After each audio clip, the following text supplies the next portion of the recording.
izao rainao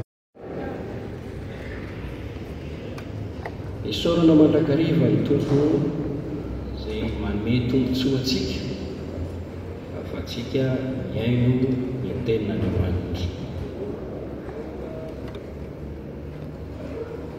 Faly aho satria ampahiriziko tompo mba hizara ny tenin'Andriamanitra amintsika mpianakavy ny finoana, mpiara-miazakazaka amin'ity tamin'ny fiazakazana ity, miara-manompo eto amin'ity tamin'ny anaovantsika fanompoana ity. Ary miarahaba ny tsiraray avy izay voalahatra ny tompo, voatena ny tompo hiaino anaraka ity fampianarana ambarandroany ity.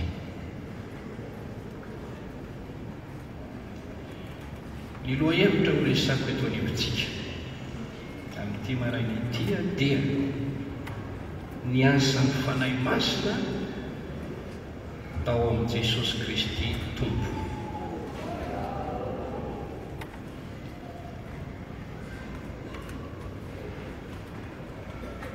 Omenantsika ity fampianarana ity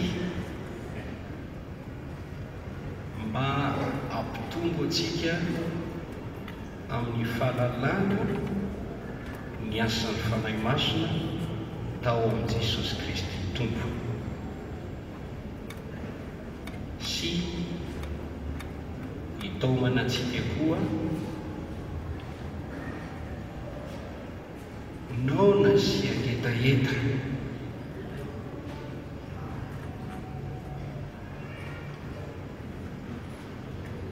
izany asan'ny fanahy masina tao amin'i Jesosy izany. Amen.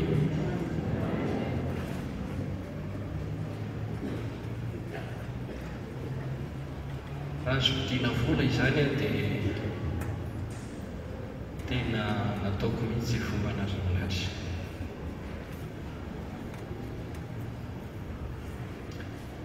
Ny asan'ny fanahy masina tao amin'i Jesosy Kristy dia tena lehibe dia lehibe, mampaniry, malina, mampangetaeta ny fo.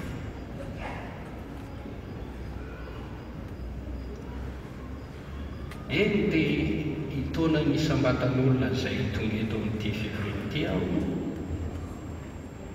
mba ho liana mianana izany fanahy masina miasa eo amin'ny fiainana izany. Ny tompo any hanampinao ho tonga eo amin'ny fandresen'andahatra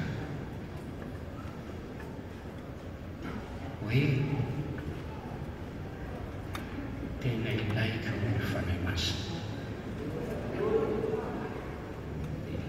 Hitarika ianao izy mba handray ny fanahy masina ianao,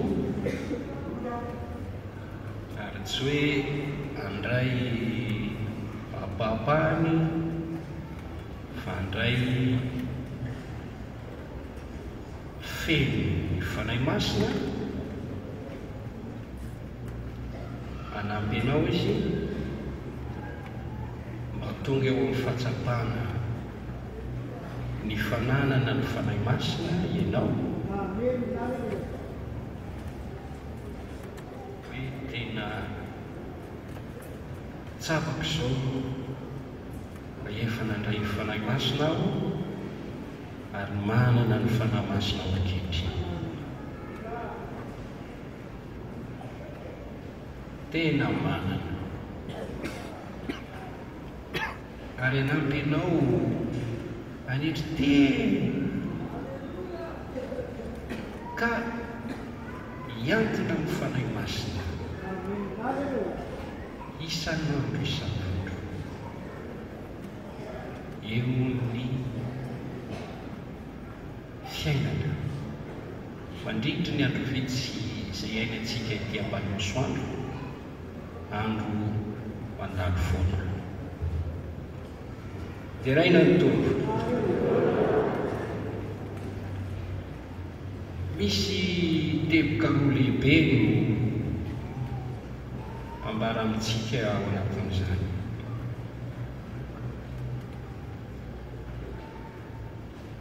Voalohany, ny asan'ny fanamasina tao amin'i Jesosy Kristy izay ho resana amin'izany dia ny asan'ny fanamasina tao amin'i Jesosy tamin'ny natongavany teto an-tany ka hatramin'ny fiakarany any an-danitra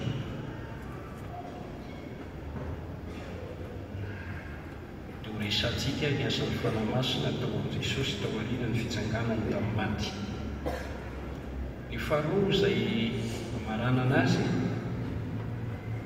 ny lesona atolo ity rahalanareo ity anadahanareo amin'ny tompo ity, vokatry ny fandiniako manokana ny asan'ny fanamasina tao amin'i Jesosy. Io no teny maranantsika azy ary teny ho any hetry avy eo dia hivavaka isika. Mamerina hoe tena zava-dehibe manan-danja ity ambara amintsika ity.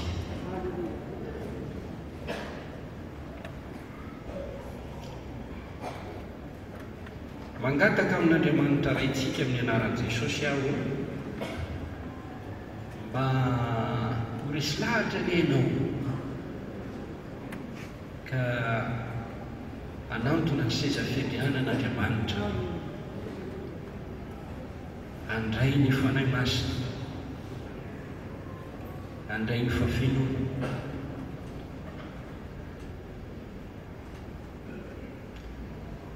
handray ny fanomezam-pahasoavana avy aminy, handray ny asa fanompoana omeny. Dia raina ny tompo. Ao amin'ny Koritianina voalohany toko faharoa ny andininy faharoa ambin'ny folo ka hatramin'ny feno ambin'ny folo, misy miresaka ilay hoe olona ara-nofo sy olona ara-panahy. Amin'io andininy io ny apôstôly Paoly dia milaza fa misy ireo olona ara-nofo, olona ara-nofo izy izay tsy mahay mandray zavatra ara-panahy. Indiny ny fefatra ambin'ny folo, fa ny olona izay araka amin'ny nofo ihany dia tsy mba mandray izay amin'ny fanan'Andriamanitra. Fadalana aminy izany sady tsy azo satria araka ny fanahy no amantarana izany. Engany mba tsy olona ara-nofo ianao, ary na dia ara-nofo azy ianao ankehitriny,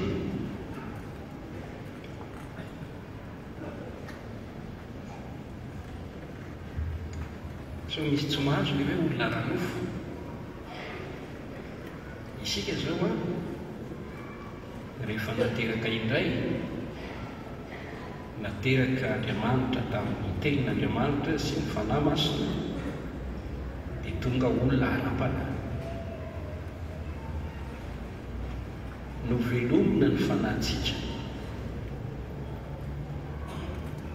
ary dia tonga piray amin'ny toetran'Andriamanitra isika. Mampiavaka antsika amin'ny olona ara-nofo dia tsika mihevitra zava-panahy mandrakariva. Isika miezaka amin'ny sitrapon'Andriamanitra. Fa ireo olona ara-nofo resana dia olona velona ihany izy, mila kanina izy amin'ny tafinofo sy raha tahaka antsika, maty ny ara-panahiny. Dia ny fiainana ara-nofo ny azy hoe izay antony havelomany dia velona tahaka ny biby, mihinana, mitafy, miteraka, misotro, izay foana. Izy tsy mieritreritra momba an'Andriamanitra, ary aveo izy dia maty. Ny olona raha-panahy mihinan-kanina, matory, mety ho sasatra, fa izay mameno ny fony dia manombo ny tombo ihany. Dia raha Andriamanitra ny avisana ka androso antsika ny amin'ny hoe ny asan'ny fanahy-masina tao amin'i Jesosy Kristy. Amin'ity tepoka ity dia hijery izay asa ataon'Andriamanitra amin'ny alalan'ny fanahiny tao amin'i Jesosy Kristy zanany isika, ary koa hijery izay nataon'ny fanahy-masina ho an'i Jesosy. Jesosy moa dia iray ihany amin'Andriamanitra ray sy fanahy masina. Dia raina ny tombo. Milohany androsoko dia ataontsika hira kely. Tiako mba hitsakana ianareo noho ny hira hoe mivoaka ny mpamafy mahamafy. 3:30 2:30 azafady. Teka isika dia afaka mitsangana dia ohatra tsy marary.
Lioka toko fahatelo, ny andininy faraiky amby roapolo ka hatramin'ny faharoa amby roapolo.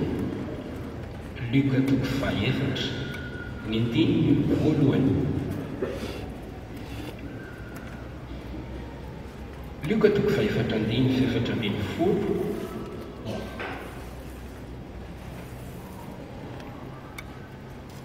Ny andininy fahavalo ambin'ny folo, fahasivy ambin'ny folo.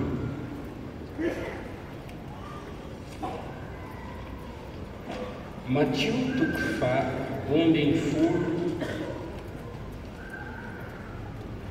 ny andininy fahavalo ambin'ny folo ka hatramin'ny andininy faraiky amby roapolo. Filazantsarany Jaona toko voalohany, ny andininy faharoa amby telopolo ka hatramin'ny faefatra amby telopolo.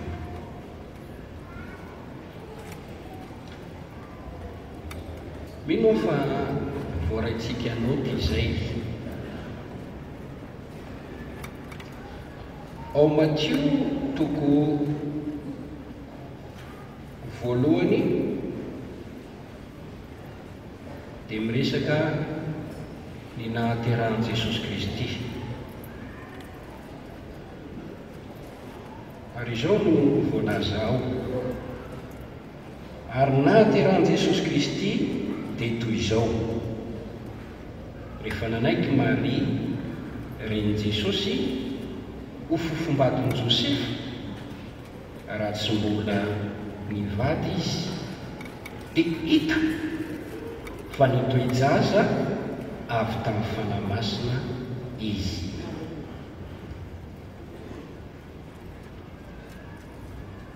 Rehefa nanaiky fofombaton'i Josefa i Maria reny Jesosy,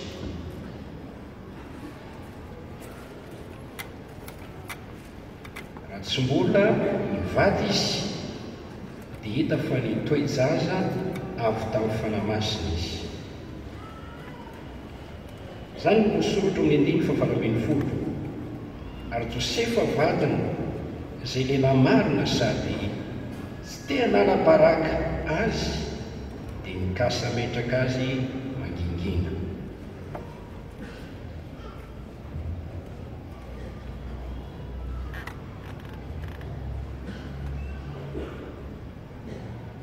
Josefa lehilahy marina, io lay tovolahy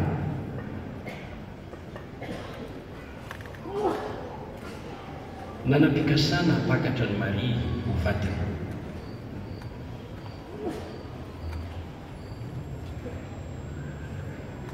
Nifanofo izy ireo fa tsy mbola nivady akory. Tsy ampianatra momba ny fanambadiana aho, fa mazava tsara eo fofombady tsy mbola nivady.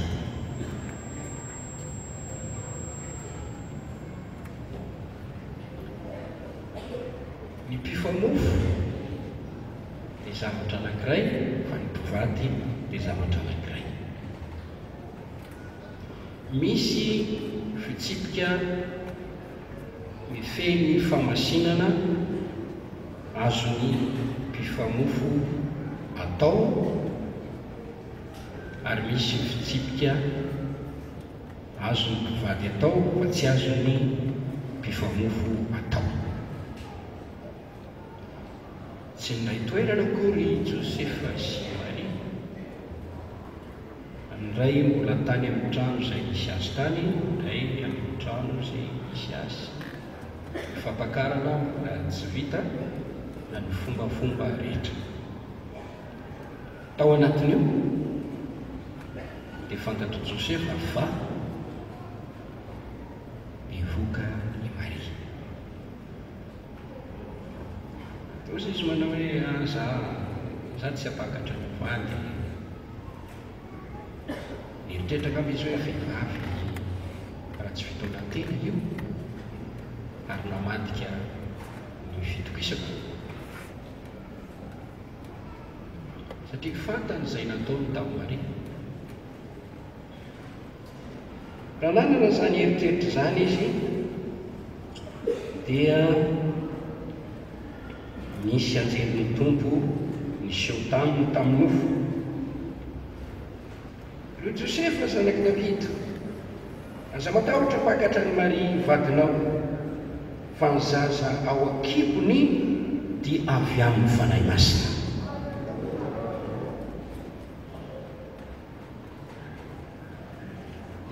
Io andininy io dia milaza ny asan'ny fanahy masina tao amin'i Jesosy Kristy, izay nataon'Andriamanitra tamin'ny alalan'ny fanahiny ho an'i Jesosy Kristy. Ao amin'ny Luka toko voalohany 1:5-7,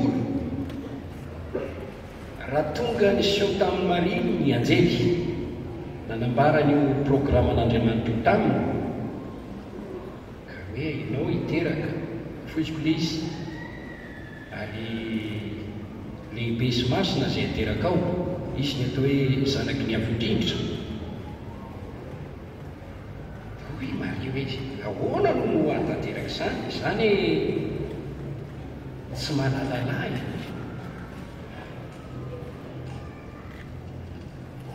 Za tsy manambadika ahoana ro no atateraka izany. Dia nanazava ilay anjely ka miteny taminy manao hoe ny fanahy masina ho tonga ao aminao ary ny herin'ny avondrindra hanaroka anao, koa ny masina izay ateraka ao dia atao hoe zanak'Andriamanitra. Dia raina ny tompo. Inona ary ny asan'ny fanahy masina amin'izany? Ny fanahy masina no nahatonga an'i Jesosy Kristy olombelona nisy tetỳ an-tany tamin'ny fotoan'andro. Rehefa tonga ny fotoan'andro, hoy ny toroteny nataony Paoly, iran'Andriamanitra ny zanany izay nateraky ny vehivavy. Ny tiavin'Andriamanitra indrindra izao tontolo izao nomeny ny zanany natokana mba tsy ho very izay rehetra mino azy fa hanana fiainana mandrakizay. Jesosy Kristy ilay fanomezan'Andriamanitra. Fony mbola tsy tonga tetỳ an-tany Jesosy, dia efa niarana nanamboninahitra tamin'Andriamanitra raika izy, araka ao voasoratra ao amin'ny Jaona 7:15. Voninahitra niarako nanana taminao fony tsy mbola ary izao tontolo izao. Ambara hoe Andriamanitra izy no tompo.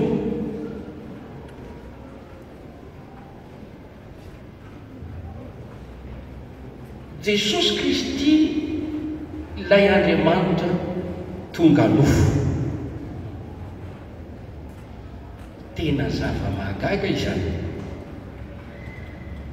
Ilay Andriamanitra tena nahary, nanao ny lanitra miseza fendrianany ary nanao ny tany fitoeran-tongony.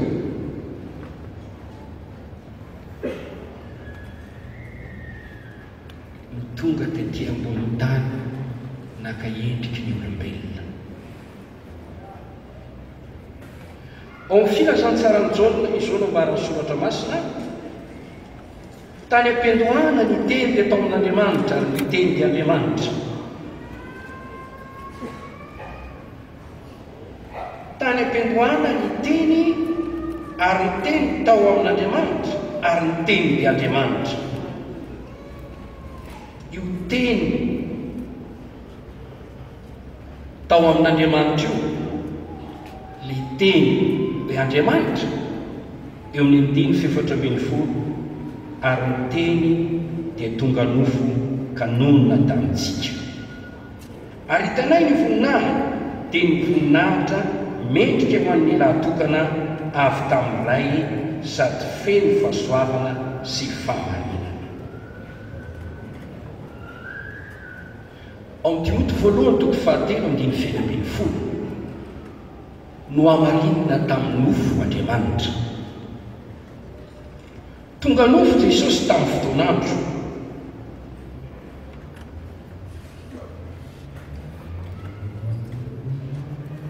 Ao amin'ny Filipianina 4:5-7 dia hitanao tsara ny fitantaran'ny soratra masina, ny zava-mahagaga. Na dia nanana ny endrika Andriamanitra aza Kristy taloha ny nahatongavany teto an-tany, dia tsy nataony zavatra ho fikirina mafy fitoviana amin'Andriamanitra, fa nifoana ny tenany tamin'akany endriky ny mpanompo sy nahatongavany manam-pitoviana amin'ny olona. Ary efa hita fa nanana tarehy olona izy dia nanetry tena ka nakatoa hatramin'ny fahafatesana, ilay fahafatesana tamin'ny azo fijaliana. Andriamanitra tarehy ambony tarehy nanaiky nandaony voninahiny rehetra nanafoana ny maizy azy mba hitoetra ao anatin'ny kibona vehivavy anankiray Virginie anatanteraka ny programan'Andriamanitra izay fanolazainy tamin'ny mpaminany fahiny tao amin'ny testamenta taloha.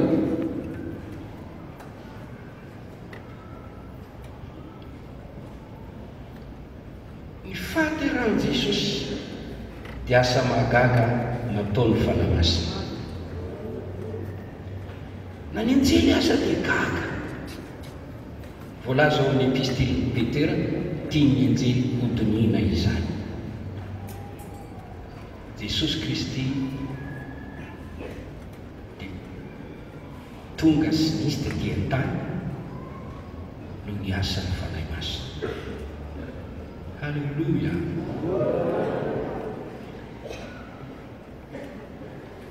Nateraky ny fanahy masina Jesosy.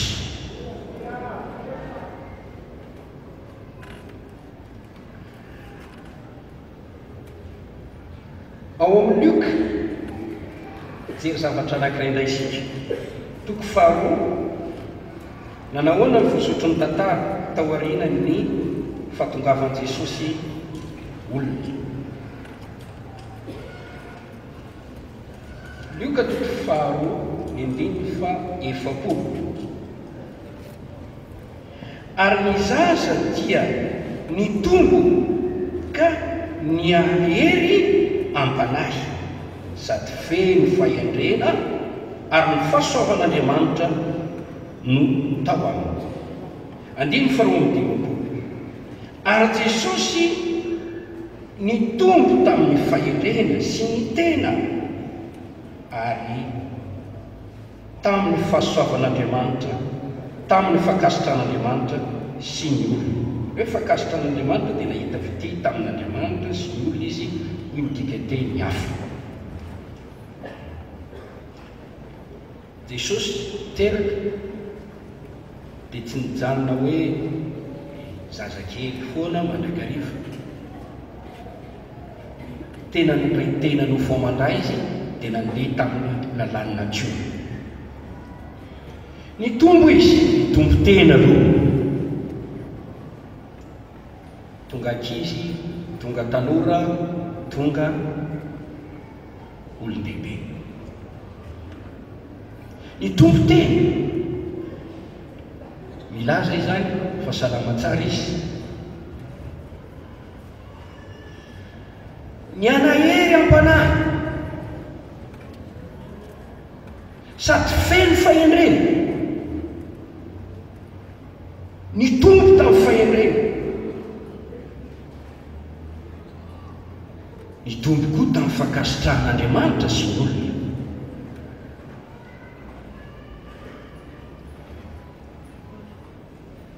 Feno fahendrena ary mbola nitombo zany. Ny fahasoavan'Andriamanitra tao aminy nianahery ampanahy. Nandray ny fakasitran'Andriamanitra sy ny olona izy. Azontsika sary an-tsaina eto hoe nanahoana Jesosy fony tamin'ny andron'ny fahazazany, andron'ny mahakizy azy, andron'ny fahatanjorany, nanahoana. Ny Baiboly dia milaza fa feno fahendrena izy. Jesosy endry tamin'ny andron'ny fahazazany. Jesosy endry tamin'ny andron'ny fahatanjorany.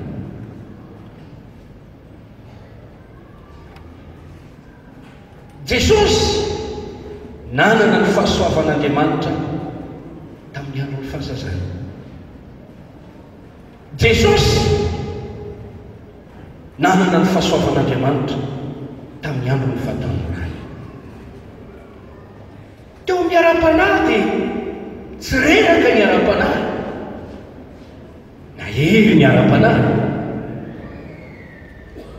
Izany no nahalalana azy fa efa sendra niakatra tany Jerosalema ny ray aman-dreny dia nivily Jesosy niditra tao amin'ny tranon'Andriamanitra ary taony tsy nahitana azy. Raha zaza sasany miaraka amin'ny ray aman-dreny dia mivily lalana, mijery kilalao, mijery na mangalangalatra zavatr'olona ery na manimba zavatr'olona ery. Fa Jesosy hany mba nivoliny sy nisarahany tamin'ny Josefa sy Maria tamin'io fiarahan'izy ireo mandeha dia niditra tao an-tranon'Andriamanitra izy. Ary nanahirana ny Josefa sy Maria izany ka nitady azy fantatra izy. Nalahelo mihitsy Josefa hoe aiza ry Jesosy. Dia tateo aoriana moa dia hitan'ireo ihany dia anakakory ny alahelo sy ny alahelo ny renao izay tady. Nga ozy tsy fantatrareo fa izany mitoetra tolotrano raiko. Tamin'izany izy dia zaza sy tanora nakafy ny fakanesana tao an-tranon'Andriamanitra, niendry mitady an'Andriamanitra. Ary zany miprofo fa manana ny fahasoavan'Andriamanitra ny olona tia makao an-tranon'Andriamanitra.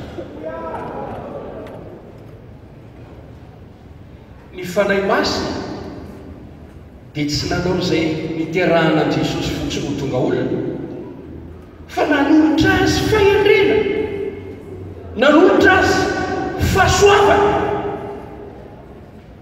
izay natonga an Jesosy nanana iry ara-panana. Ary satria nanana izany Jesosy dia tao aminy fankasitrahana ilay Andriamanitra ray dia tena faly sy ravoravo mihitsy teo ampahitana an Jesosy, nakasitraka an Jesosy. Ary teo anivo ny mpiara-belona dia fantatry ny olona rehetra hoe zaza mahafinaritra Jesosy, endry Jesosy. Ary izay mihitsy aza natonga an'ilay vehivavy anankiray tateo aoriana hoe sambatra ny kibo izay nitondranao sy ny nono izay nononao, nanana fahasoavana feno fahendrena.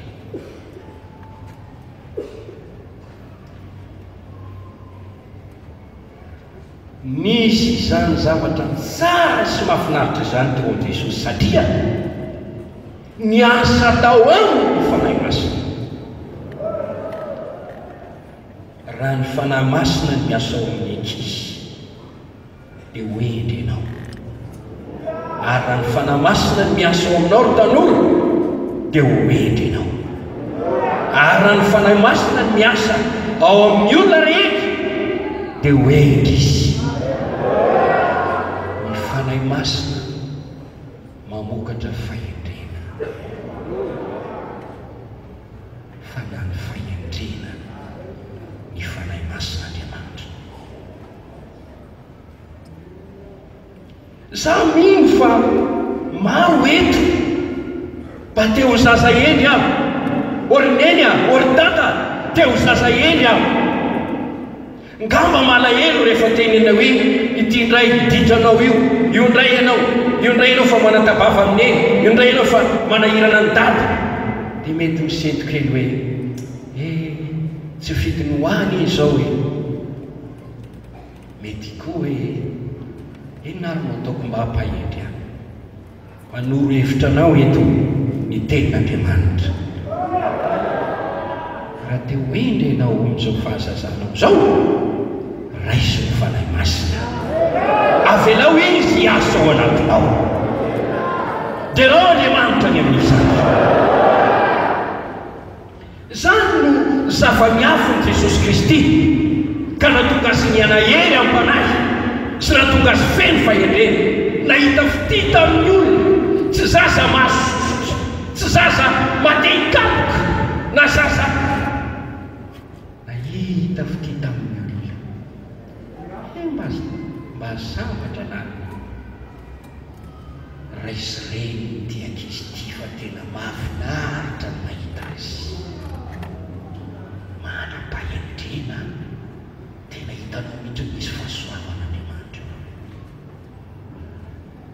tsy mba irinao va izany ray aman-dreny mba ny zanakao tonga eny na zazy izy na tanora izy eo amin'ny maso toko azy.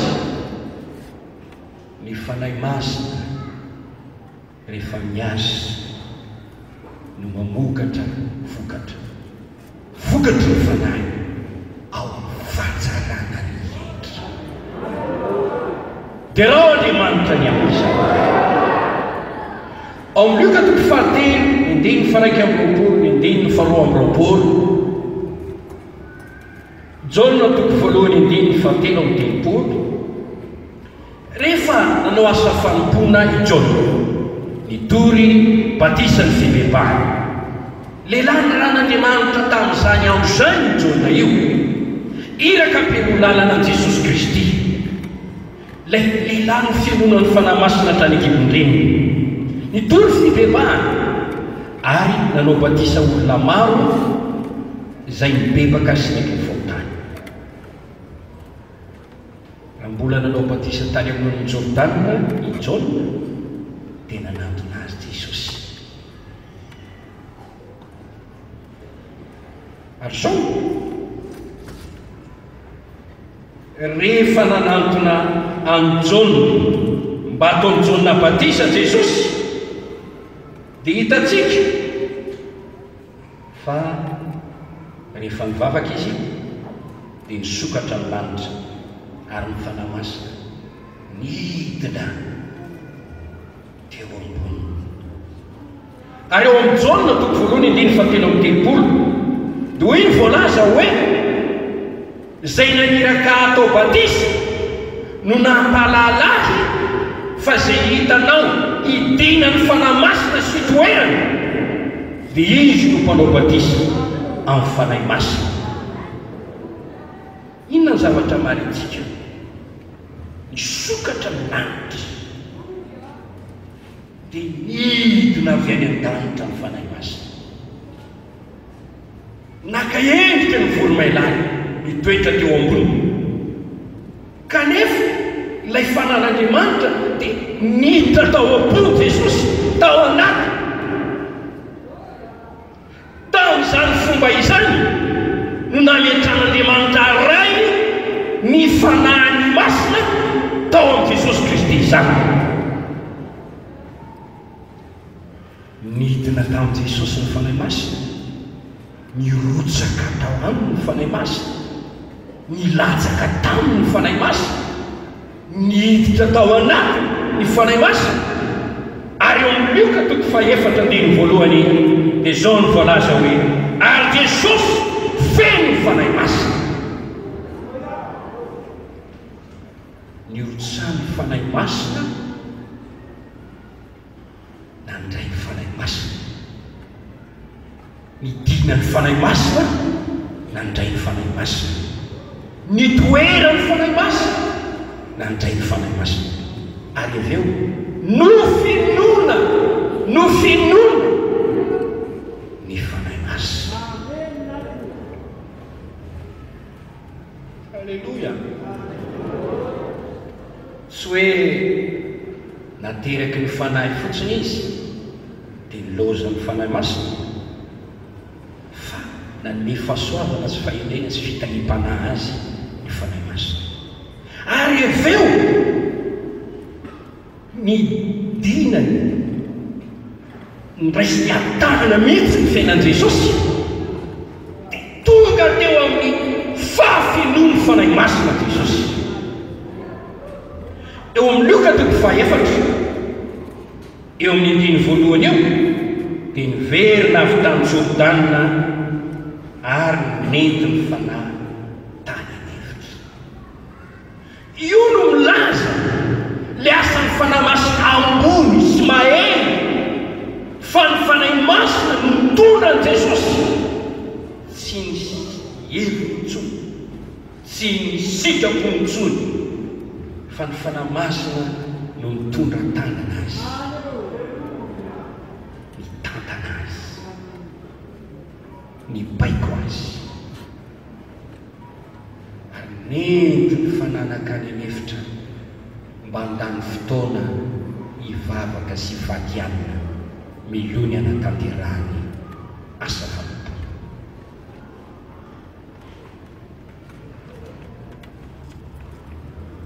dia raha ho Andriamanitra mahafinaritra zany fanamasina mandrapaitra fiainana zany a hoe tena mitariky ianao ny fanahy masina. Ny zanak'Andriamanitra marina dia taria ny fanahy masina. Nitondra an' Jesosy ny fanahy masina.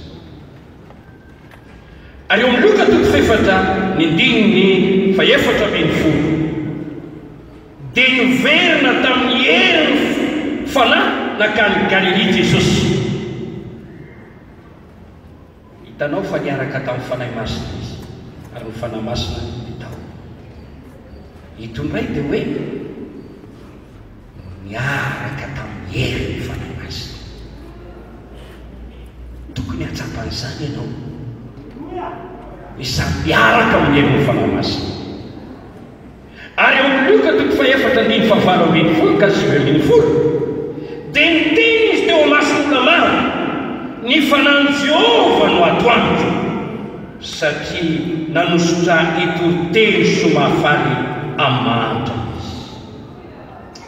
Hoy Jesosy hoe atoandro ny fanan'Andriamanitra nanositra Jehovah Andriamanitra raiko anatanterahako asa tsara. Asa tsara asan'Andriamanitra izany. Mamerina kely ahy ny fanahy masina dia nidina teo amin'i Jesosy midika hoe nilatsaka taminy, nirotsaka taminy. Ny fanahy masina dia nitoetra tao aminy, nonona tao aminy. Ny fanahy masina dia nameno azy, ny fanahy masina dia nitondra azy, ary ny fanahy masina dia niaraka taminy. Fanahy masina dia nanositra azy anatanteraka asa tsara. Toy izany ny asan'ny fanahy masina tao amin'i Jesosy. Tena mba ilaina izany a ny fanahy masina mirotsaka ao amintsika izany a, mitondra fitahiana marobe anie izany. Ao amin'ny testamenta taloha isika dia nahita lehilahy anankiray izay nomanin'Andriamanitra mba hampanjakaina eo amin'ny Israely dia Saoly. Ary zao no teny mpaminany Samoela taminy: ifanena amin'ny mpaminany ray dia anao ary ilatsaka aminao ny fanany Jehovah, ary anovanao olona hafa izany, ary ho tonga olom-baovao ianao hiaraka aminany amin'ireo mpaminany ireo ianao. Ary raha hitanao izany famantarana izany, tsapanao sy azonao antoka fa tonga eo aminao ilay famantarana filatsan'ny fanahy masina, dia izany mpilofo fa mombanao Andriamanitra, ka atao sy azo tananao atao fa mombanao Andriamanitra. Tokony hatsiavinao fa misy fotoana hoe mijano tsapako fa mandray fatsapanao ankehitriny, mirotsaka amiko ny fanahy masina, midina amiko izy ankehitriny, miasa amiko izy ankehitriny, maningay izy ankehitriny. Hitondra fiovana lehibe izany, hitondra fatsapana be voninahitra izany, ary tonga anao andray fanomezam-pahasoavana izany, ary tonga anao ho mpiara-miasa ampaninany ny tompo izany.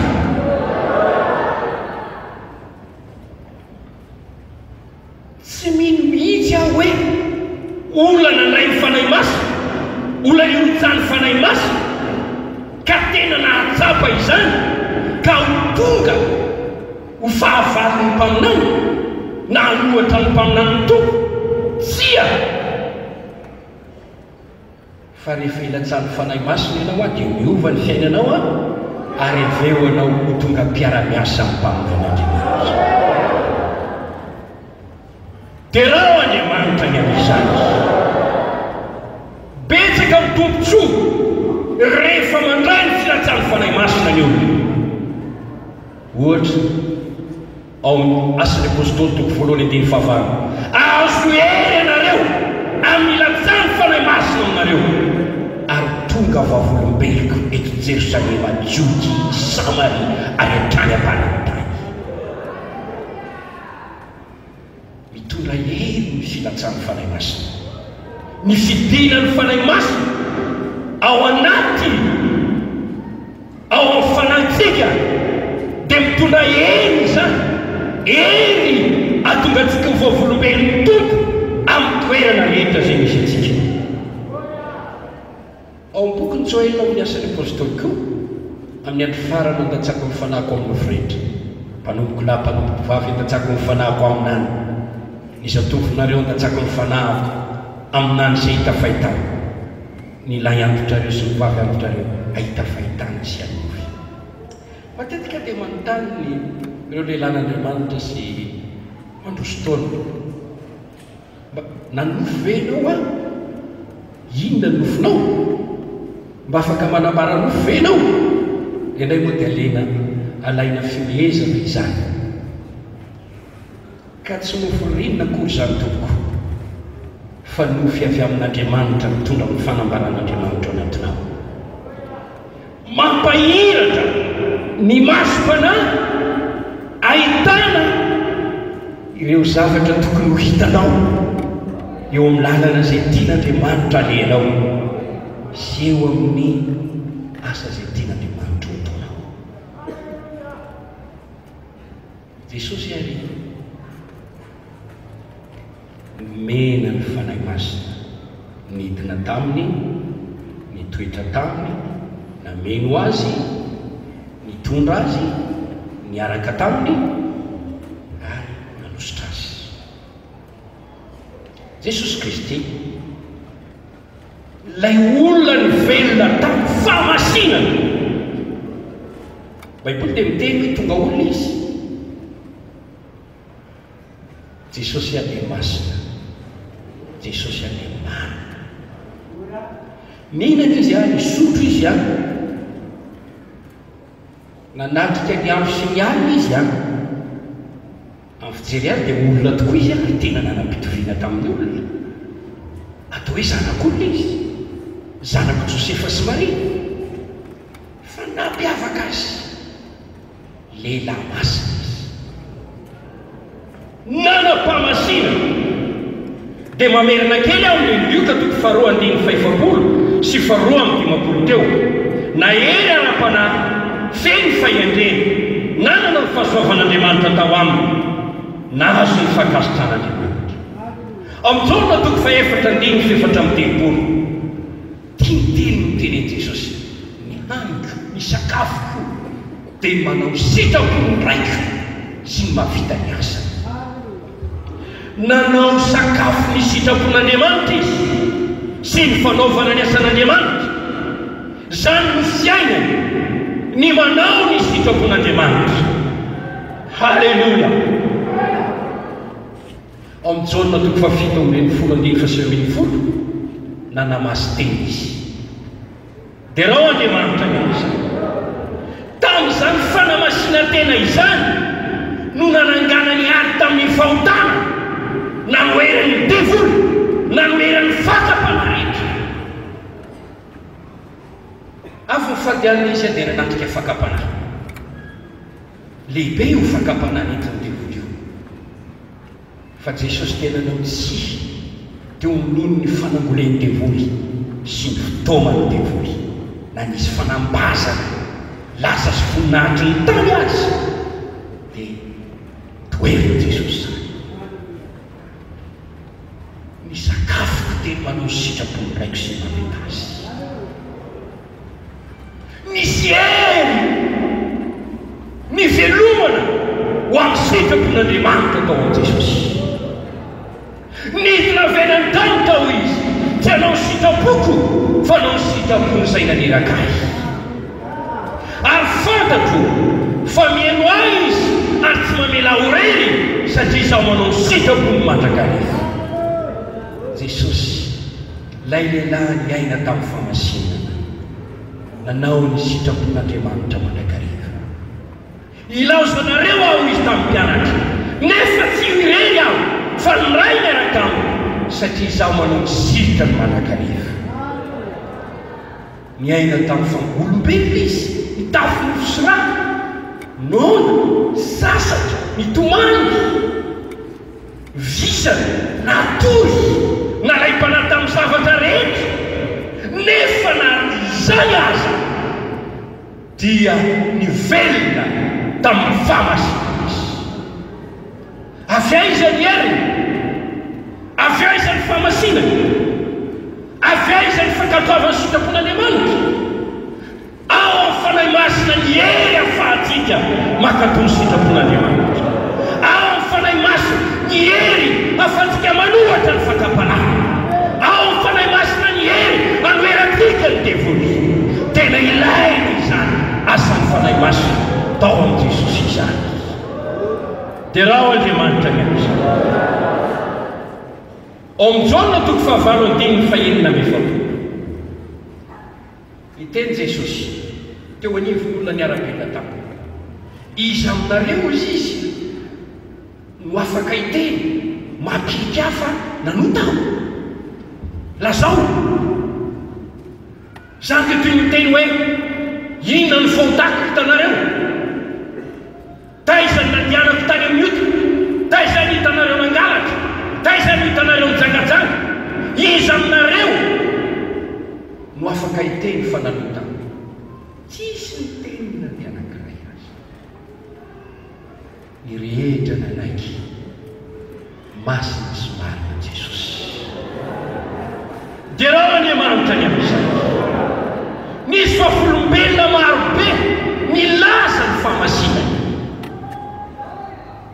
Masina zay teraka ho iny anjeky tamin'ny Maria. Ny apôstôly teniteny manao hoe marina sy masina ny tompo. Asan'ny apôstôly 7:7. Kortiana 2:7-9. Jesosy tsy nanala ota. Jaona 1:7-9. Jesosy tsy misy ota. Hebreo 7:7-9. Ary Petera 1:2-2. Tsy misy tsiny Jesosy, tsy misy loto Jesosy. Voasarika tamin'ny mpanota. Tsy misy fitaka teo ambava. Pilato rehefa nitsara azy dia niteny manao hoe tsy hitako ny heriko ty lehilahy ity. Ny amin'ny zavatra zay ampanganareo azy tsy hitako ny heriko. Ka nahety tsara tamin'izany amin'izany azy tsy nahita heriko teo amin'ny Jesosy. Ny devoly koa dia nanambara fa masina Jesosy. Marka 1:9-7. Fantatray fa masina Andriamanitra.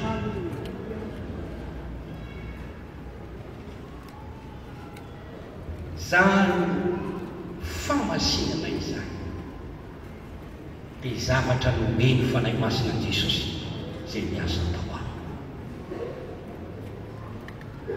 Ahoana moa ny ahatonga anao masina? Misy tena amin'ny Koritiana manao hoe tsy fantatrareo fa tempoly ny fanahy masina ny tenanareo. Masina izany tempoly izany. Satria ny fanahy masina no mitoetra ao anaty. Raha ny fanan'Andriamanitra no midina makatoerana ao anatin'ny fosika izay mino dia mamono ny asany nofo. Reny faniriny ratsy reny, reny filany ratsy reny vonono izany fanahy masina izany. Reny fitsiritana zavatra tsy araka n'Andriamanitra reny vonono izany afo ny fanahy masina zay mitoetra ao anaty izany ary mamokatra famasinana eo amin'ny fiainana.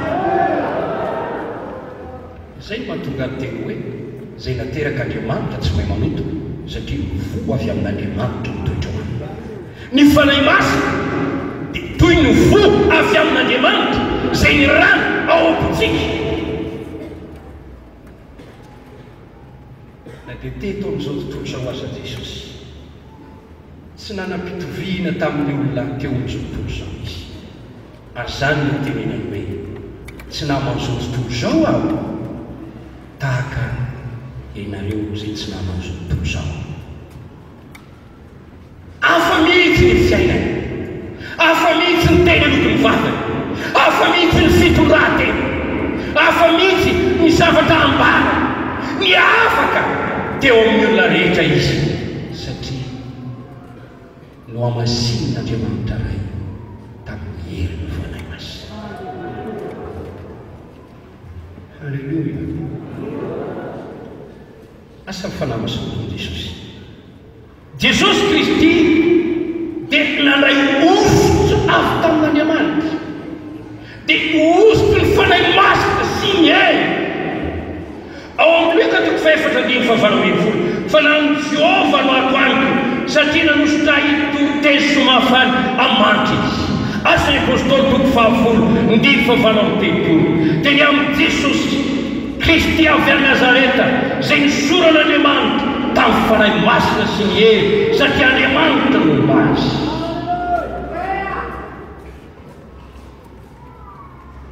Tao amin'ny fanahy masina no soran'Andriamanitra izy.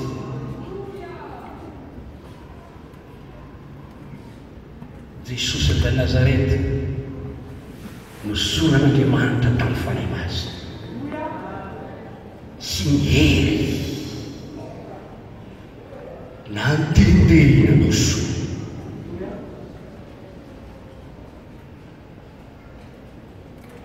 na nasitrana zay rehetra azo hery sady Andriamanitra no azy izay omban'Andriamanitra tomeny ny fanahy hitoeka ao aminy ampahery azy hosoran'Andriamanitra amin'ny ositry ny fanahy masina sy ny hery.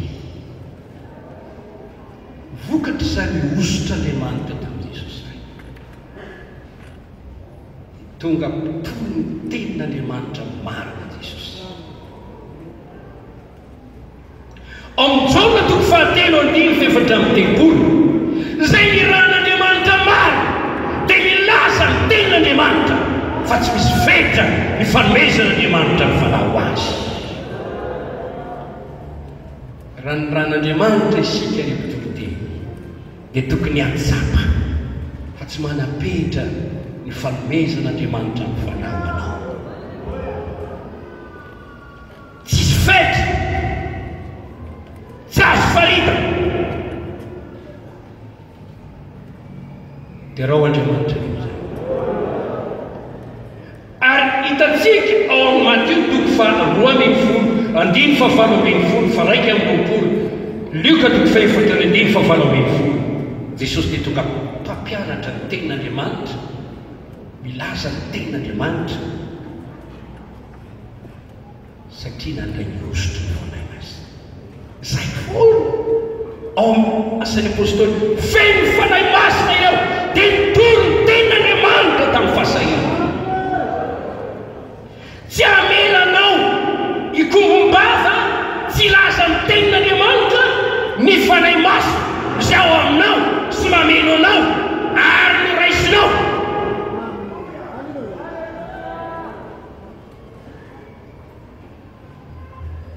Tonga mpitoroteny na hery tamin'ny asa sy ny teny Jesosy. Luka 4:20 paona ny lehibe na hery tamin'ny teny sy tamin'ny asa Jesosy sy avy a Nazareta. Rehefa nitoroteny izy, rehefa nampianatra ny tenin'Andriamanitra izy, maro ny tamatso fotom-pampianarana manao ahoana reny zao hoe fa tsy mba tahaka ny amin'ny mpanoratan-dalàna sy ny fariseo ny fampianarana vaovao misy fahefana na tetevolo azy sy ny fanamaloto dia miala n'olona manana azy misy hery ny toroteny Jesosy.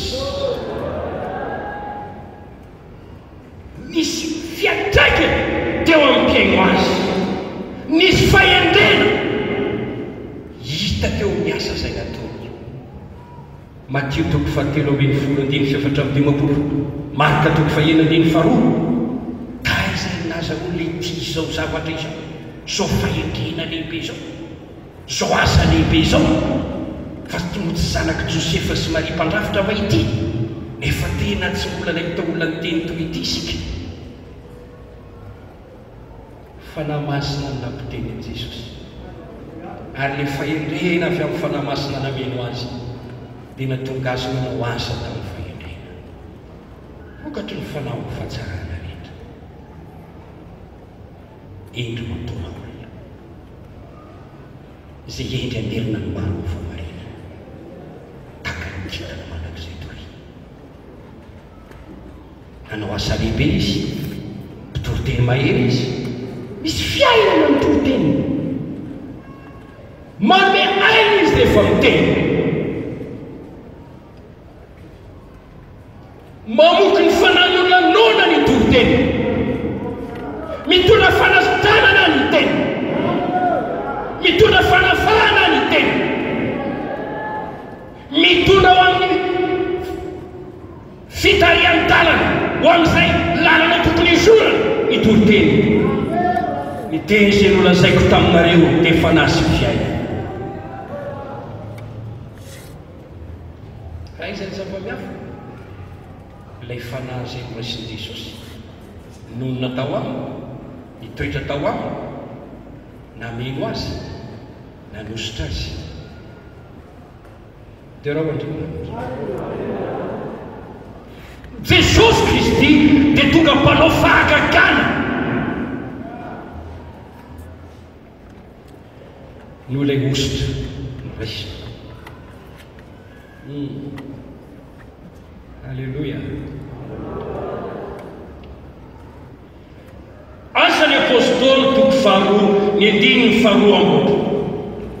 Niango Jesosy avy any Nazareta, lehilahy izay nasehon'Andriamanitra teo aminareo tamin'ny asa lehibe sy ny fahagagana sy ny famantarana. Teo nampanaovin'Andriamanitra azy teo aminareo. Io dia milaza Jesosy dia nanao fahagagana. Hoy izy hoe fanan'Andriamanitra no androako devoly, tonga izy amin'izao andava ny asa devoly. Tsy mbola nisy hatramin'izay zany asa fandroana devoly zany. Raha tsy tamin'ny andron'i Davida nisy fitenena mozika dia avy teo dia afaka ny fanaratsy tao amin'izao. Teo fa tamin'ny andron'i Jesosy ny zavatra nisongadina be dia be, ny fandroana devoly, fanasitanana marary, fahagagana maro samihafa. Ao amin'ny Jaona toko faha 1:17 manao fahagagana maro iny lehilahy. Ny aiky Nicodemus manao hoe tsy misy mahay manao zao famantarana sy fahagagana ataonao zao raha tsy Andriamanitra no maty. Mahiratra ny jango manady ny marina. Ary Jaona toko faha 2:30 raha nisoratana amin'ny boky dia jomby ny fitanisana ny fahagagana sy famantarana tompotompo. Moa tsy hitantsika ao amin'ny Baiboly fa izany. Jesosy nandeha teny ambonin'ny rano. Fomba ahoana no andehanan'i Jesosy eny ambonin'ny rano? Olona ve sa lasa taka ny aponsa fotsiny ty olombelona mitafy ny fosira mandeha eny ambonin'ny rano? Sa nisy planche tao? Tsy ho izao, fa tsy voafetra ny zavatra vitan'ilay herin'Andriamanitra ataon'i Jesosy. Natonga ny Jesosy niavaka ka na dia sotra avy avy ny akanjony azy no kasiny marary dia nisy hery ny ampito nanala ny aretiny marary.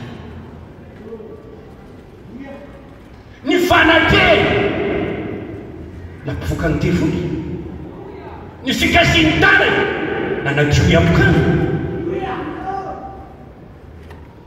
Satria le ositra ny raisin'i Jesosy dia nampita zany asa mahagaga izany.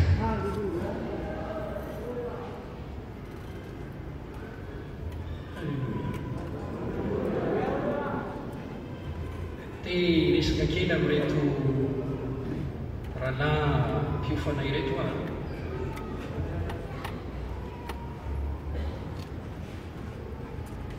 miprofo fanatsoan'Andriamanitra ianao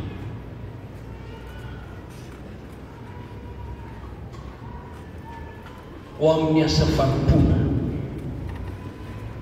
omeny ianao ny fanahy ary apetra eo aminao izany mba hampahendry ianao ho amin'ny asa fanompoana mba hanananao ny fahasoavan'Andriamanitra ahafana manao asa fanompoana.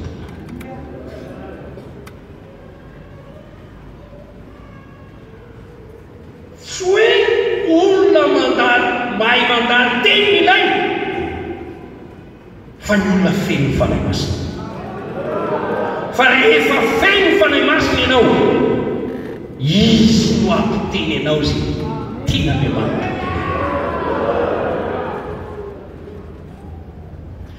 Ary ny afatra hoentinao amin'izay tsy avy aminao fa avy amin'Andriamanitra zay mampiteny ianao sy naniraka anao mba hiteny. Ary satria tenin'Andriamanitra izany dia velona sy mahery ary maranitra no sabatra olena manindrona tamin'ny fampisarana ny aina.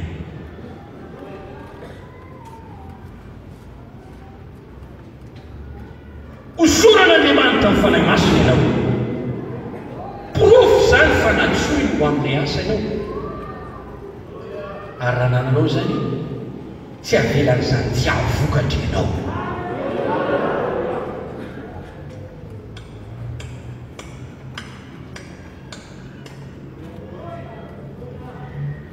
Nahitany olona hoe moa evangelista va ianao?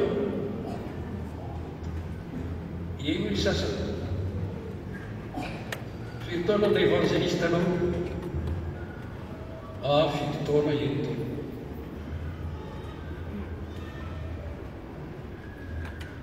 Firy ny fatsapanao fa navy-taonanao anontolo?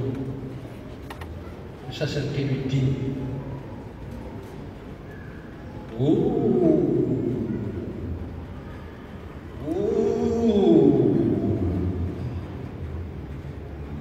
Tsy evangelista izany,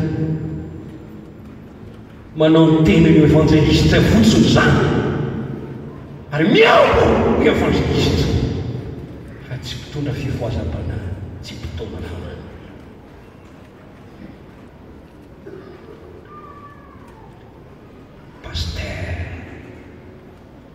Pasteur manao cravatte, mitondra kalitao, manao sac. Pasteur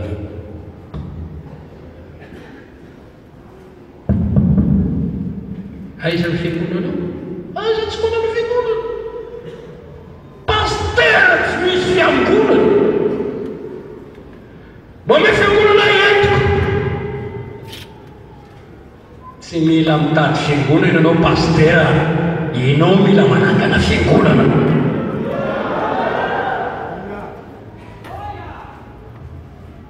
Maro ny omby any ivelany vara, ondry mani, tady afo reny, angono reny, avrio reny, mba tonga omby ao amin'ny vara.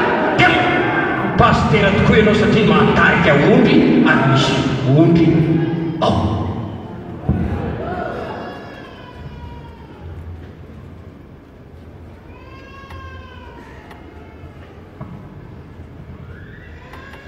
Profo fanatsoan'Andriamanitra ianao, manana ny hosotran'Andriamanitra. Tsy maintsy mahomby ianao, tsy maintsy mahokatra ianao, naiza aleanao. Ny hosotran'Andriamanitra dia mavita zavatra mahagaga mihoatra noho izay takatra izay.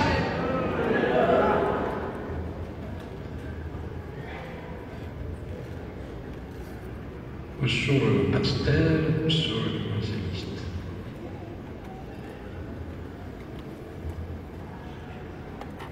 Zay fa pasteur tokoa. manana fo fianoaritra ny ondry, mitomano ny maso ny ondry, manao sorona ny ainy mamotsy ny ondry. Tsy pasteur tetika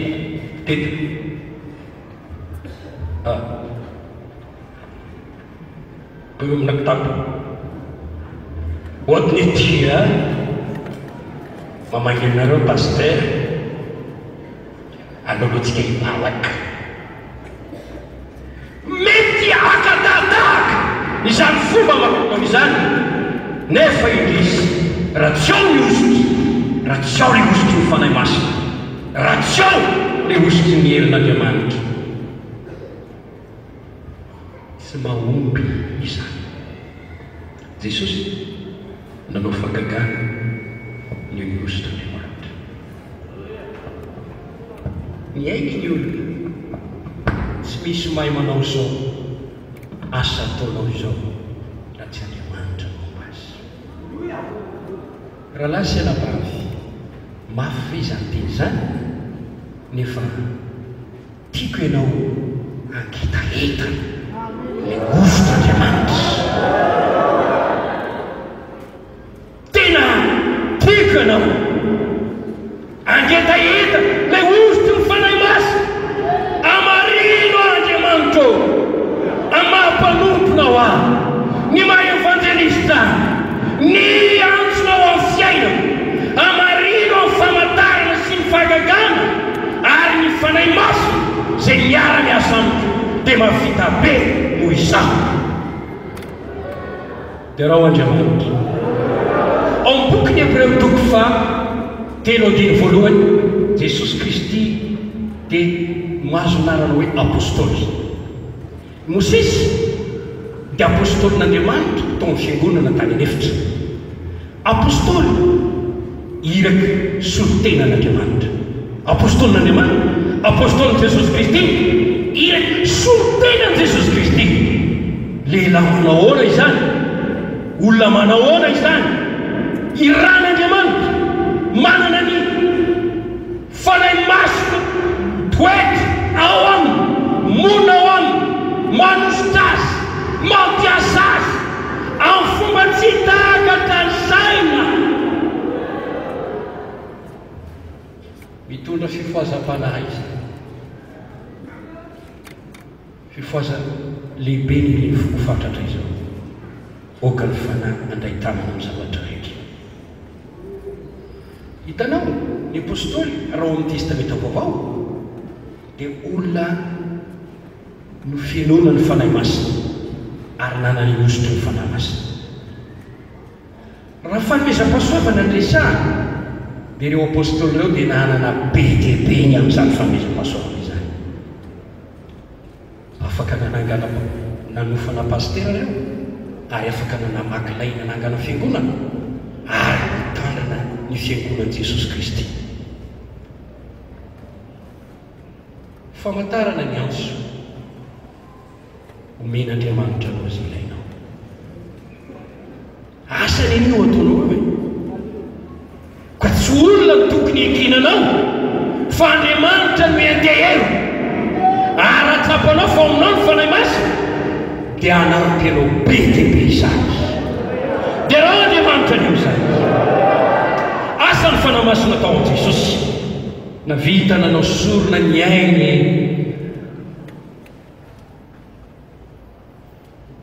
mba hanatanteraka ny sitrapon'Andriamanitra ray ny famonjenantsika Jesosy. Hébreux toko 6:7-8 Kristy nanatitra ny tenany tsy manatsino an'Andriamanitra tamin'ny alalan'ny fanahy mandrakizay. Jesosy zany dia lasa nanao sorona ny fiainany mihitsy ho amin'ny asa famonjena fanahy. Amen. Tsy hay nofo mandray an'izany. Nisy fitiavana nanolo-tsaina tao aminy noho ny asa famonjena fanahy.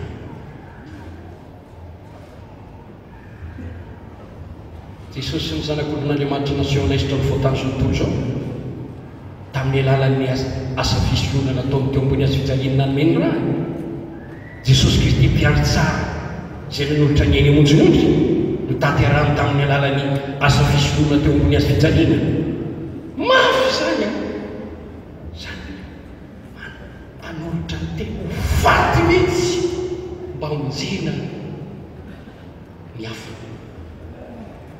fitiavana mirehatra manahoana fitiavana lehibe manahoana fa le fanahy masina nampirehitra ny afo ny fitiavana ny fanahy very dia nafana na fohina dia miaina azy mba hampisy famonjena so vitantsika mihitsy ny aritra fanenjeny eo ny asa fitoritena hiaritra ny mafy reny enkita tony dia voly ampitsoka anao sy akivy anao ampiraviravitana anao hiaritra tsy fisina na tsy vita fa ireo nandray ny fanay masina sy ny fitiava fikary ny fanay masina tahaka indray ny apôstôly reny nanome ny filazantsara sy ny ainy ny herim-po ny fotoana ny rehetra ho famonjena fanahy ny sahirana tsy soa ny sahirana ny ampianatra zany mpanota mihirom-pena zany efa tsy ino anao no ihany ho any amin'ny eloany zany tsy te hisahirana aminao inona koa na makikoloha aminao fa ireo manana ny fitiavana mitomany tahaka an' Jesosy hoe ry Jerosalema mitora-bato ny mpaminany namonjeny rany eo any impiro ho any tanangonanao tahaka fombandrenako ny zanany ombany elany fa tsy mety anao miafina masonao ny momba ny fiadanana tsy fantatrao ny amina makina anao fitiavana izany io fitiavana io zay nanery ny tompo hatramin'ny nanekeny ny fotrapo ny hovaty aza mba ho famonjena ny hafa zany no asan'ny fanahy masina toy Jesosy mampiredareda ny fitiavana fanahy very ao anatintsika io fanahy masina izao toetra ny fanana avy amin'Andriamanitra mihitsy tsy vitany hoe miteny tsy fantatra fotsiny tsy vitany hoe mipodeditetika na olona tsy azo ranona tsy ho izany fa miseho ny alalan'ny firetana ao anaty le fitiavana mirehatra mahatonga anao vivery ny ainao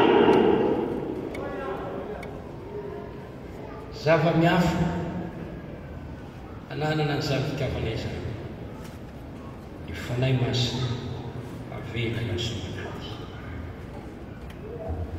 mila ho faty ny fitiavanao mangatahany fanahy masina ametraka indray ao anatinao ny fitiavana fanahy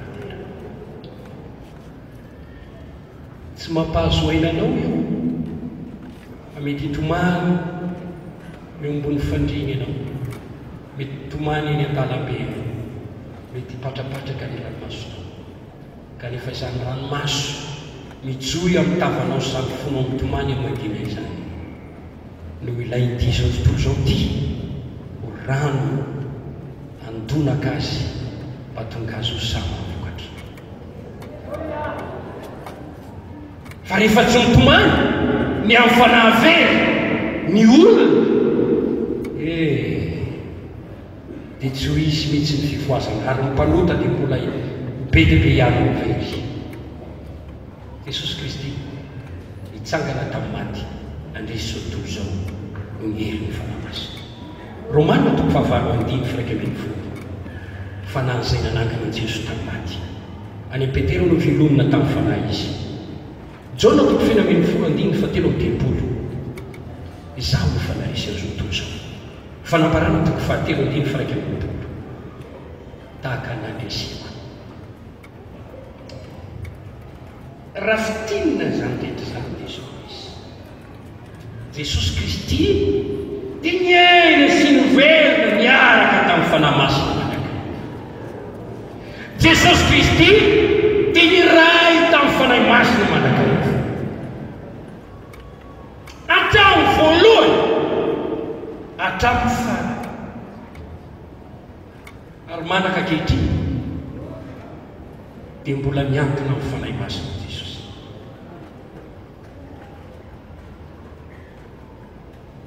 Jereo anie nilanja nomeny Jesosy ny fanahy masina. Raha mamaky ianao amin'ny filazantsara ny Jaona toko 4:5-5:7-8 toko 5:5-5:7 Jaona toko 9:7-7 mahatsara anareo ny fialako izy fa raha tsy ala aho dia tsy ho tonga aty aminareo ny mpananatra hafa izay rahako aty aminareo.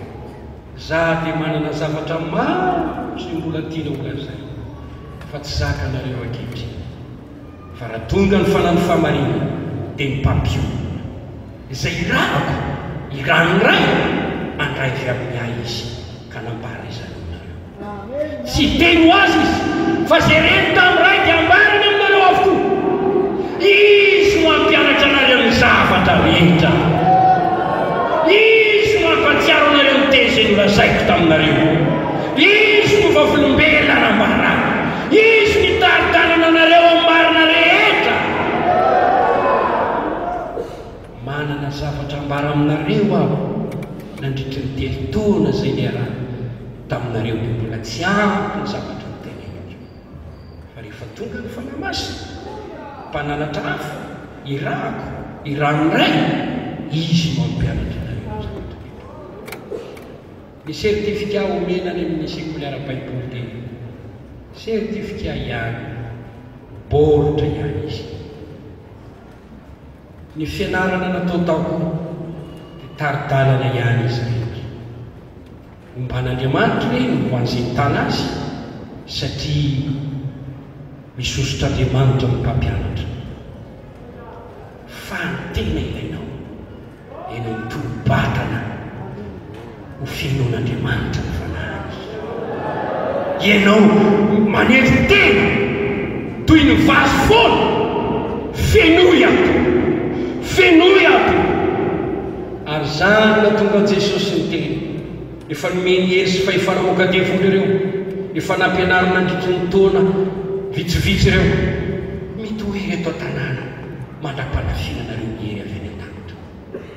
Andeha aho fa ianareo mipetra eto mandra-panafinanareo ny hery avy any amin'ny avo.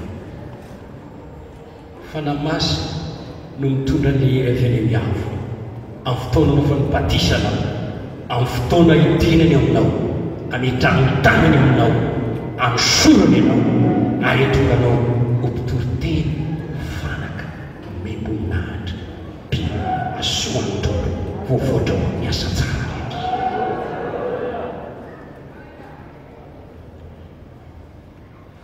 Hoy Jesosy tsy ampe tsy ampatanjany fa mifanako Jehova raisy ny fanahy masina. Ary hoy ny apôstôly hoe aoka ho fianona ny fanahy masina.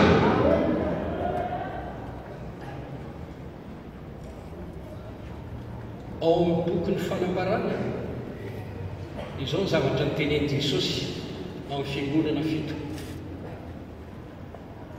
zay manantsofina entiny ainy okizy iaino zay lazay ny fanao ny fiangonana. Zany hoe ny fanahy masina no solotenan'i Jesosy miteny ao amin'ny fiangonana ao an-trano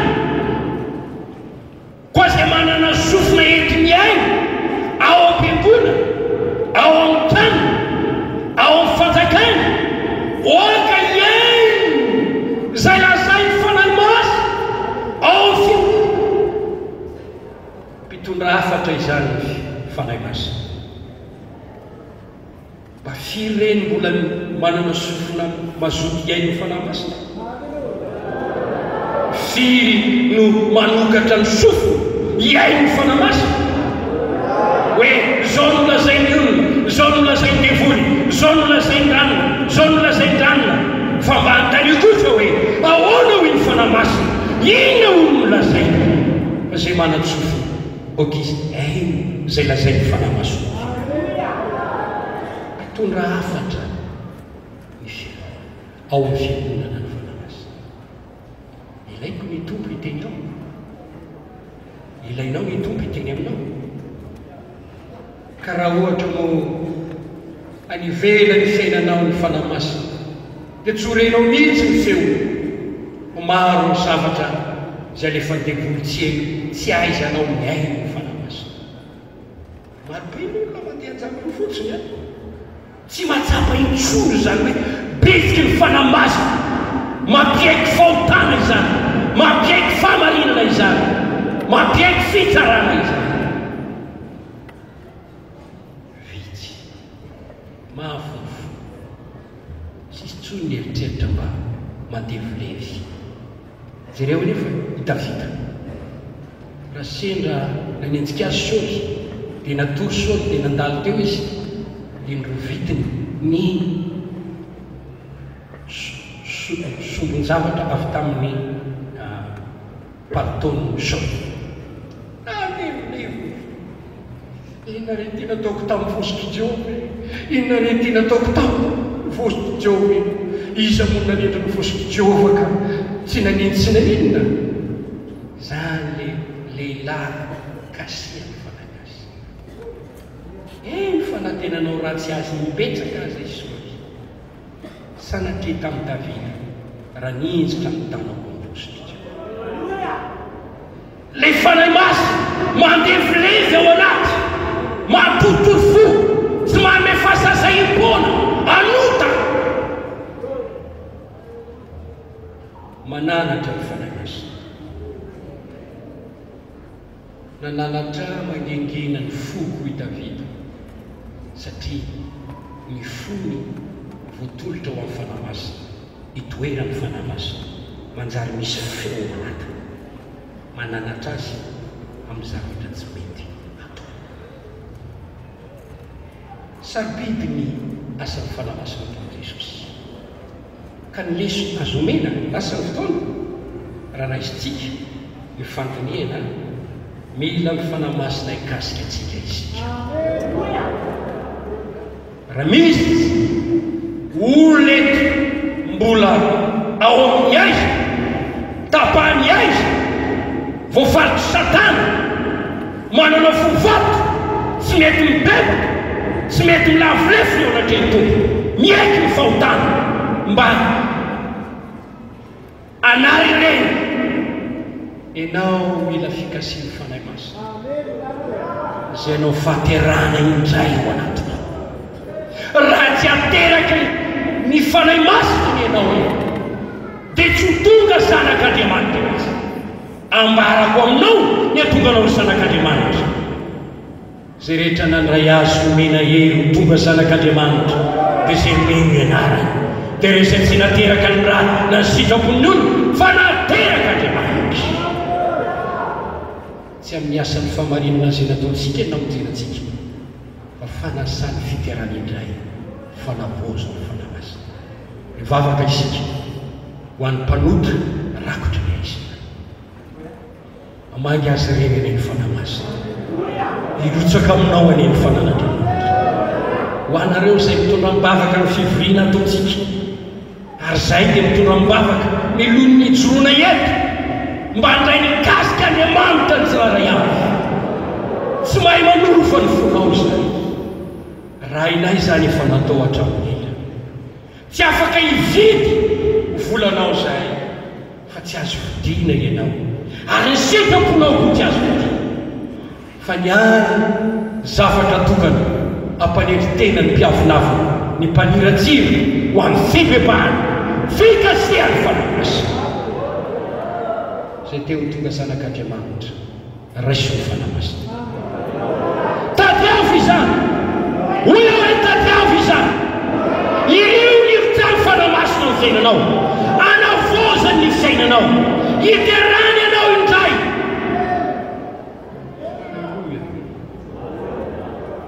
fanamasina nidina teo amin'i Jesosy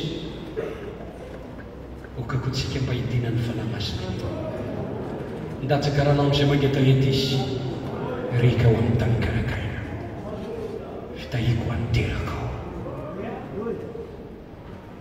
irio zany mila mifanahy masina onona ao amintsika isika etoetra amintsika zany inge mitomboka seho amin'ny andro fanavotany famantarana faon'Andriamanitra sika azy Andriamanitra ao amintsika fanazemonina ao anatitsika raha misy tsy manana ny fanahy Kristy dia tsy azy izy.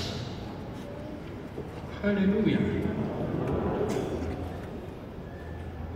dia raha ny tompo ny feno ny fanahy moa dia tsy ho teneniko tsony ny fanahy masina hitaridalana moa dia tena vomakilaina ny fanahy masina manamasina moa dia tena vomakilaina ny fanahy masina mampandresantsika ny asan'ny devoly vomaketena fanahy masina manometsika asa fanompoana sy osotra ahavitana ny asa na fitohite ary na ina na ino andraikitra raisy ny zanak'Andriamanitra tsiraray avy dia mila mandray ny osotr'Andriamanitra eo amin'ny asa na andraikitra zay itsoroany na mpiandraikitra kapiteny na mpampianatra sekolelady ianao na mpiteny mozika ianao na ry amin'ny service akay ianao na pasteur ianao na mpitoro-teny akalamanjany ianao na mpanisa rakitra ianao zay andraikitra tsika mila manana ny fanahy masina dia ho ately ny herin'Andriamanitra ny freriana fizaozao ary mampibaribary le toetra araka an'Andriamanitra eo amin'ny fiainatsika dia manitona izany mandresy lahatra izany mitondra voka-tsoa izany.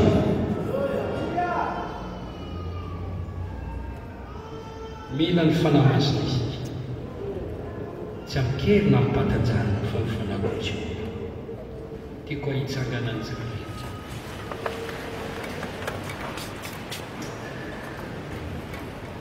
Alefa komeloha ty toriteny ty satria amin'ny alany izao mety tsy afaka hitoriteny lava be amin'ny 20 ny firavana ho anao zay ty azo fombiazana eo asa fanompona dia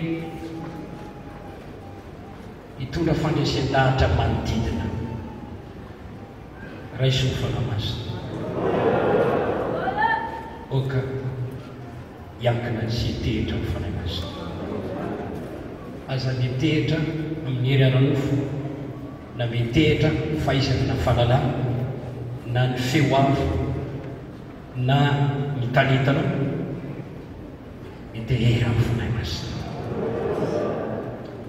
azo hoe tsiraray avy mila tsy fanahy masina. Fanahy masina omena Andriamanitra zay mangataka amen.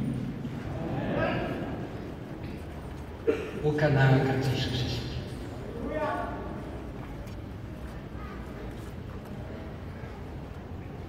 miantso zao tontolo zao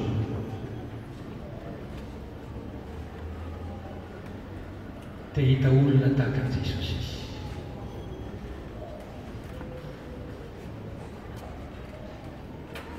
oka tsika tsy besevitra hoe Jesosy enge tsy azo atao fianarany izy eny Andriamanitra marina zany rahalahy marina zany ry anabavy fa tamin'ny nahatongavany olona dia nifoanany ilay maha-Andriamanitra azy nampitoviana tamin'ny olombelona izy ary zany natonga azy hoe tonga ambao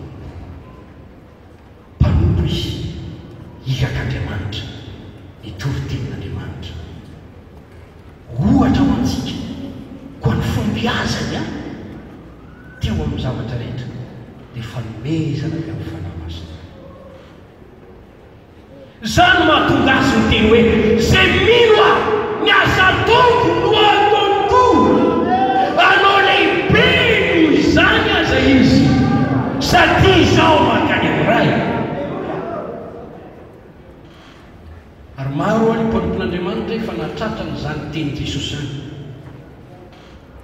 navory vahoaka be mitety firenena maro nanoratra boky PDB nahazo nanolona PDB no fagagana PDB tsy mifahatsarany fagagana fa hiampetsany le azo satria Jesosy raha nahazo fanompolo dia tao anatin'ny taona vitsivitsy fa izaho sy ianao dia taona maro tsika velan'Andriamanitra etoeto tompony tany eto noho izany raha ny apetsahana dia tokony havitany petsaka noho izay vitan'i Jesosy izy indray mandiny silana fotsiny fa ny fahasoavana fanazy omena an Jesosy mbola omenanao ihany koa mbola omenanao ihany koa raha mety ianao raha liny ianao raha mangataka ianao raha mitady ianao omenanao ihany koa dia raha Andriamanitra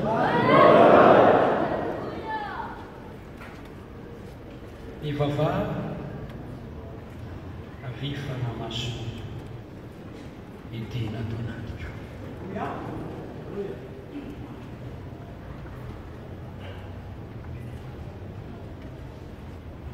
raha io arotsay amiko ny fananao masina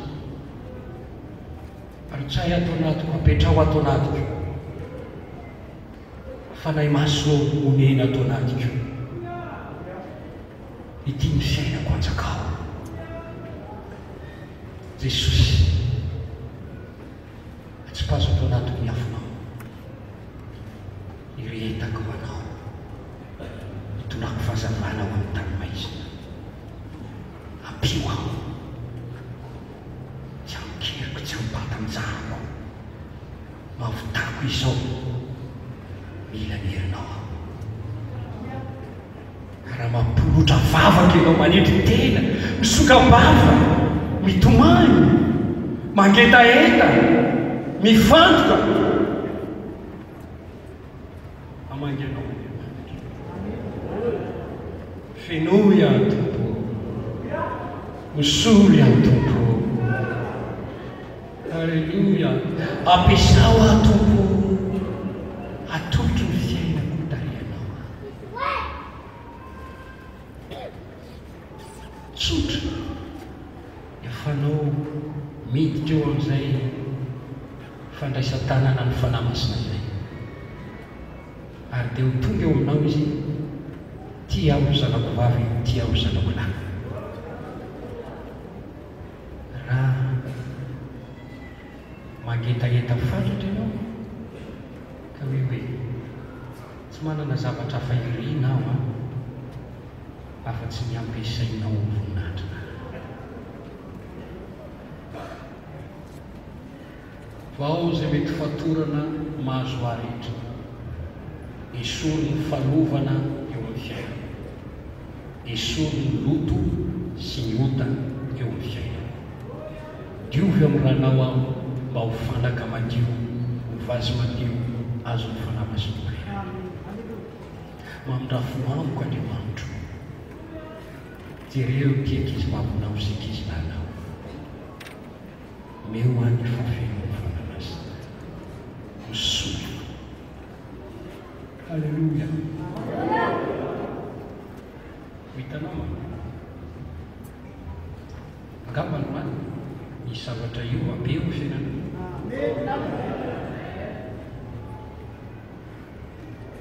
hidobodoboka ny fonao ohatra ny misy hafanana mitozay mety angiritsina ny vatanao rehetra mety hotorotofona mivadika ny lelanao mivavaka amin'ny teny izay tsokolainao isy hery andreny feon'Andriamanitra ianao ataovy ny asana mombanao aho mereta fahoriana noho ny amiko ampoanao ny fahasoavana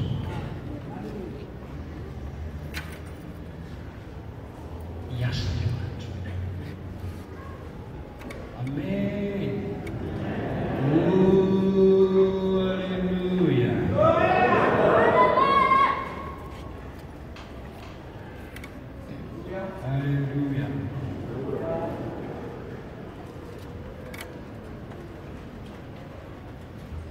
andriamanitsika fanatanteraka zay rehetra ilaina. Raha tianao zany dia andriamanitra raha teo famitady olona raha teo ampiasaina.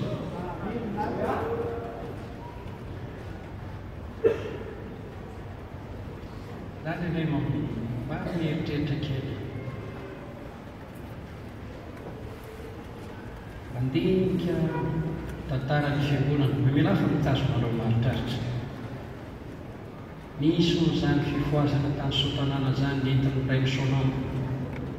Nisy n'izany fifoazana tany Ankarmalakono nentin'izany atao hoe vehivavy Nenilava. Nisy n'izany fifoazana Falimena zany nentin'ny Daniela Rajakoba tamin'ny fotoan'andro. Volany amin'ny 4 kilometra ny mpanota dia migorogoro mitomany. Nisy ny fifoazam-panahy nentin'ny Révérend Daouda tamin'ny 1961 izay niteraka amin'ity fiangonana lehibe ity. Nodomandry avokoa ireny. Namela mpianatra ireny mpanompon'Andriamanitra ireny. Maro tamin'ireo mpitandrina zokiny tao izany pastera Raseta izany fa nodomandry izany. Lehilahy nampiasain'Andriamanitra tokoa izany ary dia tena hitako niaraka tamin'ny fanahy masina. Efa lasa izy. Taoko pastera Ezenina sy pastera Prospera izany tonga tetika nodomandry.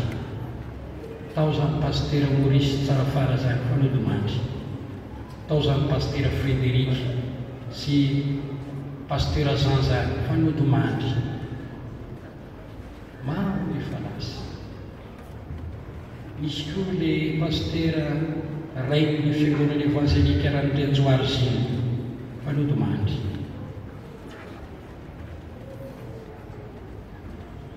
Ry havako, izao taranaka misy antsika izao ary ny taranaka ao arinao dia mila lehilahy sy vehivavy izay mihteritra sy miankina amin'ny fanahy masina. Aza manantena mihitsy, azo fombiaza raha tsy miaraka amin'ny fanahy masina. Mitenena mihitsy amin'ny tenanao hoe tsy ahogy aho ary tsisy vokatra ny asa ataoko raha tsy ny fanahy masina no manampy ahy sy miara-miasa amiko. Tsy ho masina mihitsy aho raha tsy ny fanahy masina no manampy ahy.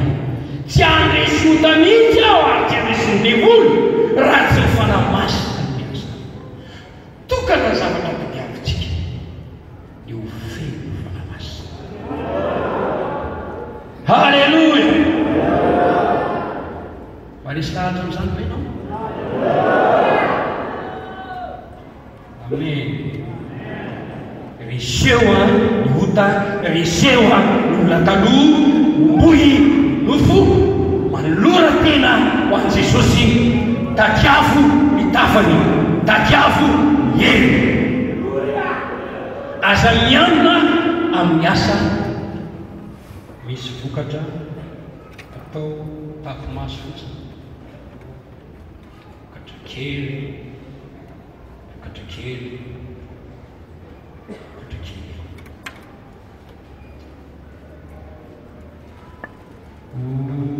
Alleluia, alleluia. Anampy ianao Andriamanitra.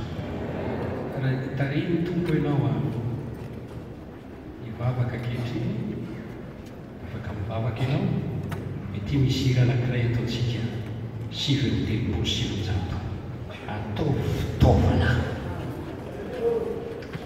Amin'ity dia toy ny teny amin'ny tompo isika.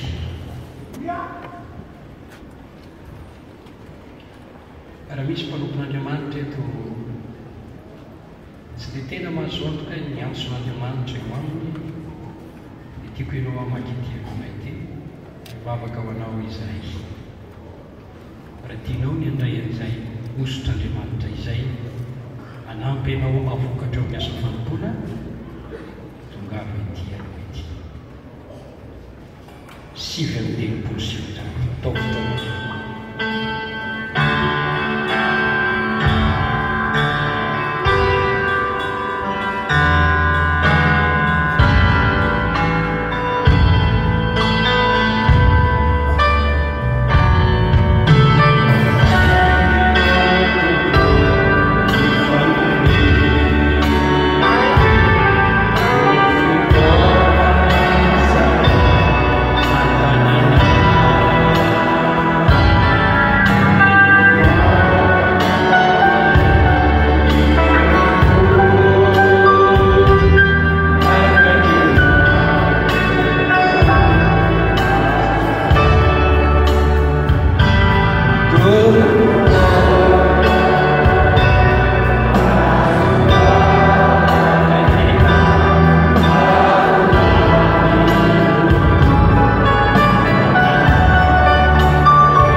anam-pamasinana teo ampandresy ny fahotana atsoky ianao amin'ny anatina ity.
Saint-Esprit.